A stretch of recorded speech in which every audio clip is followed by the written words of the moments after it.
This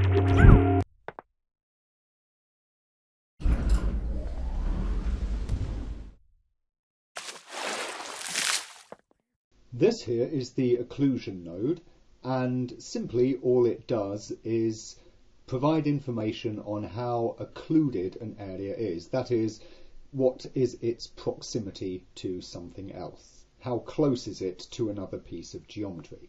And as you can see here on this statue, what we're getting as a result of that is shading in all of the crevices, or dark coloration. The colour output doesn't so much show you how occluded something is, rather it shows you how occluded it isn't.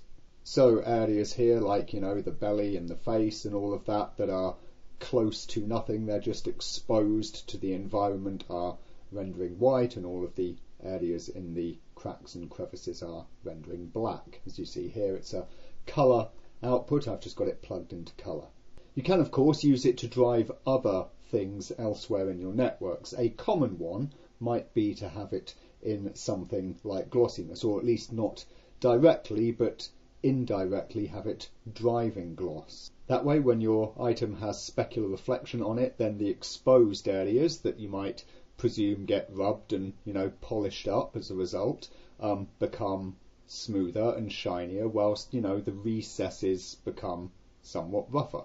You might also, of course, use it to run a diffuser as a multiplier on another colour in order to darken areas that are in crevices. Normally this accentuates shading, and it's not always necessary with good lighting and everything else, but it can be quite pleasing for some items, especially those where you want to texture them in such a way such that things are again stuck into the cracks and crevices of an object. As such, it can make a good dirt shader and the like. You can notice that, of course, even though it is a colour, it does work just fine in scalar inputs, including anywhere you like, such even as the clip input. Perhaps we can use our occlusion as a clip map, which is quite an interesting look and idea.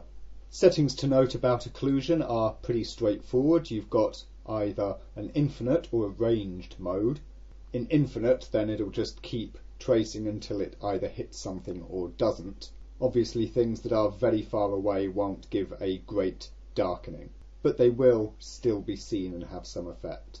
Often you might find that you want to keep it on ranged mode, such that things only begin to darken the occlusion once they come within a specified range of the surface. Notice as well that it has a sample setting. This is one of the few, in fact at present the only node that does have its own samples. This is just like the other samples elsewhere in the renderer, no different whatsoever.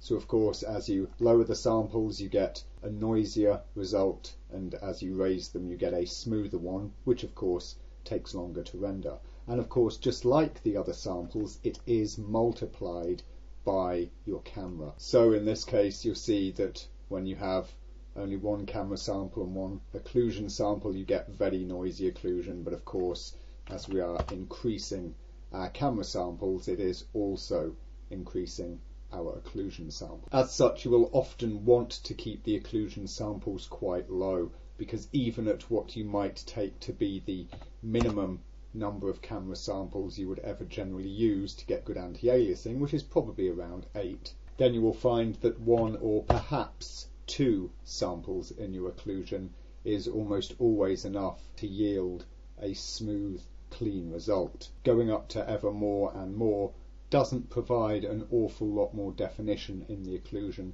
but it does take longer to render. There we have it. That is the occlusion node, its various uses and its sample setting.